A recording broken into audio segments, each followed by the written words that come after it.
there in Hampshire and showed him the picture. He said, that's Reese Saunders' old house. Far out. Cool, dude.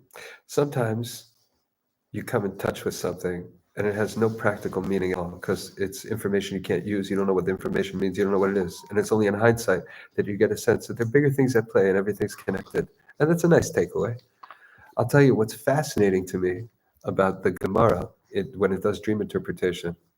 It's very, from a modern perspective, anybody who's familiar with Jung would look at it and say it's very fascinating how the Gemara takes for granted that there is objective symbolism, regardless of what culture you're in, what your personal associations are, what era in history you live, what language you speak, that certain items that occur in dreams always mean X, Y, or Z, which gives credence a little bit to a notion that maybe is developed by Jung, which is about the collective consciousness, that there is something objective in the universal experience of man, that we're all hardwired, that there's certain objects or themes that Chazal have no problem telling you, blanket statement, whenever a person sees this or that, this is what it means.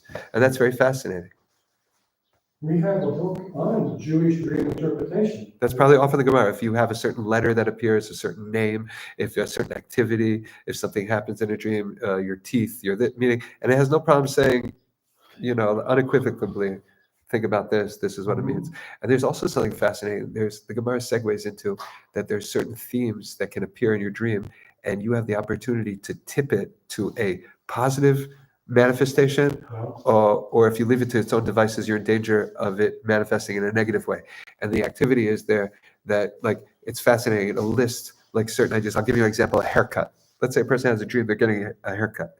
So the Chazal say that there's two famous haircuts in Tanakh. There's the haircut of Samson, which ended poorly for him. And there's the haircut of Joseph when he was finally taken out of the pit and he's meant to face Paro. And they're like, we can't send him like that. So they wash him off and they give him a haircut. So the Gemara says, if you have a haircut in your dream, say the verse when you wake up in the morning, and you remember, say the verse of Joseph's haircut so that you don't have to deal with Samson's haircut. Okay. There are things like that there. It's very, very fascinating. It's a fun Gemara to learn. Yeah. Okay, how are we doing time-wise? Because I see that Dr. 10 Stepansky minutes. is here. Okay. And I'm still having technical issues. Okay. Still trouble with the internet? Yeah, I don't know why it's. My wife, who works on the internet, has been having a lot of problems lately. One of the cables got cut in the Reed Sea. Those crazy.